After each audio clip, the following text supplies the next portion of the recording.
कारक के 8 भेद होते हैं, है ना? कारक के 8 भेद होते हैं। कर्ता कारक, कर्म कारक, करण कारक, संप्रदान कारक, अपादान कारक, संबंध कारक, अधिकरण कारक और संबोधन कारक। तो यहाँ हम बारी बारी से 8 प्रकार के कारकों को पढ़ेंगे विस्तार से और साथ में हम उदाहरणों द्वारा उन्हें और अच्छे से जानेंगे। साथ ही कारक के चिन्हों के बारे में भी हम व्याख्या करेंगे। तो चलते हैं हम कारकों के भेद की ओर। पहला कारक होता है कर्ता कारक। कर्ता कारक जिसका चिन्ह होता है ने।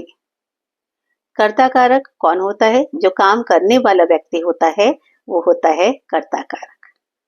चिन्ह इसका क्या बताया हमने? बिल्कुल सही, चिन्ह है इसका ने।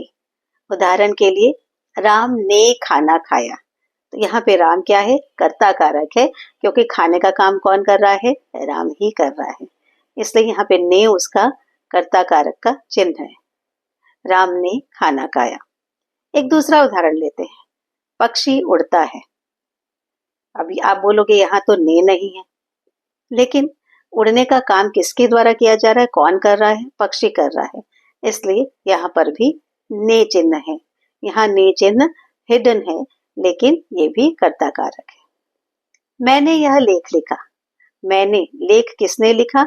मैंने लिखा, तो मैंने लिखने का काम किया, इसलिए यहाँ पे मैं कर्ता कारक है।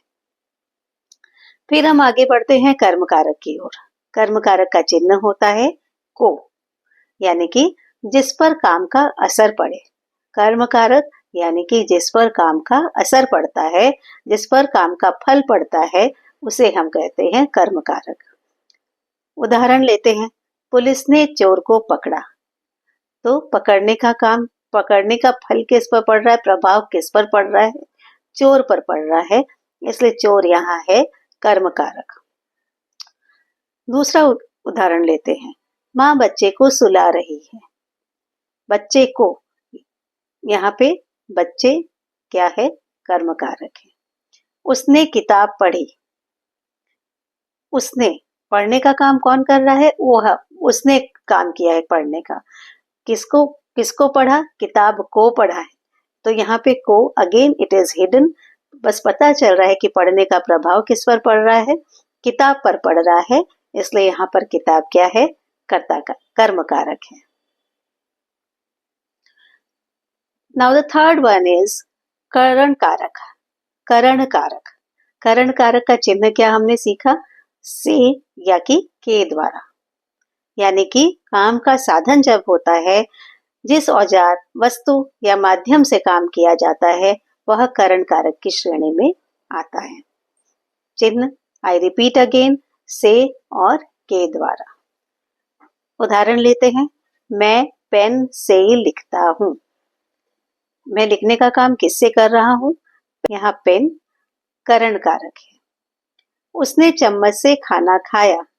चम्मच से, तो यानी कि यहाँ पर चम्मच साधन है, इसलिए चम्मच करण कारक है। यह काम बस के द्वारा संभव हुआ। बस के द्वारा, किसके द्वारा? बस के द्वारा, इसलिए बस यहाँ साधन है, इसलिए बस यहाँ क्या होगा?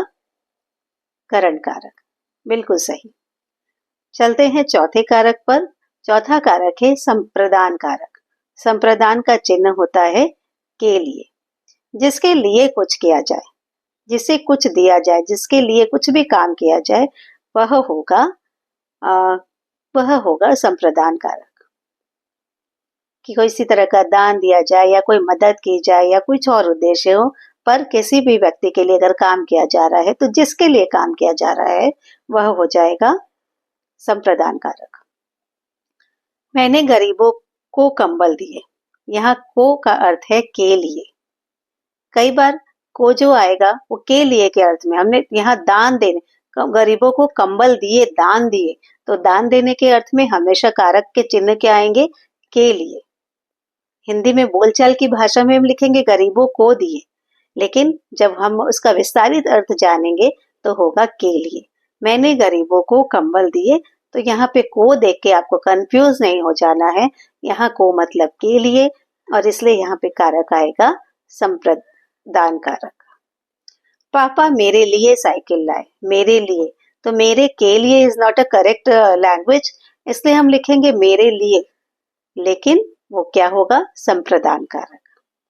हम पढ़ाई के लिए स्कूल जाते हैं, हम पढ़ाई के लिए, किसके लिए? पढ़ाई के लिए, तो पढ़ाई यहाँ क्या होगा? संप्रदान कारक। एक बार फिर से आपको बता दूं, कर्म कारक का को और संप्रदान कारक का को दोनों बिल्कुल ही अलग हैं। आपको अर्थ को पढ़ के समझना है कि दान या मदद के उद्देश्य से अगर कोई काम किया जा रहा है या किसी को दिया जा रहा है कुछ, तो वो संप्रदान कारक के अंतर्गत ही आएगा, कर्म कारक के अंतर्गत नहीं। फिर आते हैं, बढ़ते हैं अपादान कारक की ओर। अपादान कारक जिसमें अलग होने का भाव हो, डिटैच होने का मूड हो। एक चीज जब दूसरी चीज से अलग की जाए, दूर हो जाए, तब उस अर्थ में अपादान कारक का प्रयोग किया जाता है। अपादान कारक का चिन्ह होता है से, लेकिन यह हमेशा अलगाव की स्थिति को दर्शाता है। पेड़ से पत्ता गिरा, गंगा हिमालय से निकलती है, वह शेर से डरता है। तो पहले के दो उदाहरणों में हम देख सकते हैं कि चीजें अलग हो रही है। पेड़ से पत्ता गिरा यानी पत्ता टूटकर अलग हो गया। गंगा हिमालय से निकलती है यानी हिमालय से गंगा निकल रही है, अलग हो रही है। लेकिन जो तीसरा वाक्य है, वह शेर से डरता है, यहाँ अलग होना दर्शा नहीं रहा है, पर आपको समझना है कि डरने की स्थिति में भी व्यक्ति अलग ही होता है। तो इसलिए यहाँ भी अलगाव की स्थिति है और यहाँ पे भी कौन सा चिन्ह होगा? से चिन्ह है, और इसीलिए यहाँ का कारक होगा अपादान कारक। क्योंकि इस तीसरे वाक्य में डर के कारण भी दूरी ही हो रही है, अलगाव ही हो रहा है। उसके बाद संबंध कारक। संबंध जो एक दूसरे से संबंध को दर्शाता है या किसी चीज से अपना हक दर्शाता है, तब वहां पर संबंध कारक का प्रयोग किया जाता है। इसके चिन्ह होते हैं का, के, की या रा, रे, री। उदाहरण से समझते हैं। यह मोहन का घर है। मोहन का घर किसका है? मोहन का है, यानी कि मोहन, वो घर जो है वो मोहन का हक उस घर पर दिखाया जा रहा है, इसलिए मोहन का, मोहन क्या है? यहाँ पे संबंध कारक है। वह राम की बहन है, यह मेरी कार है, वह उसकी पुस्तक है। इन सारे वाक्यों में संबंध बताए जा रहे हैं, इसलिए यहाँ क्या होगा? संबंध कारक। उसके बाद आता है अधिकरण कारक, जहाँ जगह और आधार इसकी बात की जाती है। क्रिया कहाँ हो रही है, कब हो रही है और किस आधार पर हो रही है, जो ये बताता है वो होता है अधिकरण कारक। और इसका चिन्ह क्या होता है? में या पर। जैसे किताब मेज पर रखी है, किताब कहाँ रखी है? मेज पर, तो मेज क्या है? अधिकरण कारक। मछलियां पानी में तैर रही हैं, परीक्षा मई में होगी। तो ये सारे वाक्य क्या बता रहे हैं कि काम कब होगा या कहाँ होगा। तो जहाँ काम के कब होने की बात की जाए या काम के किस जगह होने की बात की जाए, ये पता चल रहा है, वो सारे कारक क्या होंगे? अधिकरण कारक होंगे। और फिर उसके बाद अंतिम कारक है संबोधन कारक। जब किसी को बुलाते हैं या पुकारते हैं तो उसके लिए कुछ विशेष शब्दों का चयन किया जाता है, कुछ विशेष शब्दों का प्रयोग किया जाता है, उन्हें हम कहते हैं संबोधन कारक। और इसके चिन्ह क्या है? हे, अरे, ओ। हे भगवान, यह क्या हो गया? अरे भाई, तुम कब आए? ओ लड़के, जरा इधर तो आना। ये सारे जो होते हैं, ये सारे जो संबोधन जिससे किसी को बुलाया जा रहा है, वो सब क्या कहलाते हैं? संबोधन कारक कहलाते हैं। और संबोधन कारक में एक और बात ध्यान रखने योग्य यह है कि इन सब के साथ विस्मयादि चिन्ह का बोध होता है, विस्मयादि चिन्ह का प्रयोग किया जाता है। तो यह है कारकों का डिस्क्रिप्शन, कारकों की विस्तृत व्याख्या। और अब तक तो आप समझ ही चुके हैं कि कारक वो हैं जिनके बिना वाक्यों की शुद्धता तो हो ही नहीं सकती, वाक्य या फिर हिंदी भाषा तो स्पष्ट हो ही नहीं सकती है। अब आप समझे क्यों जरूरी है कारक?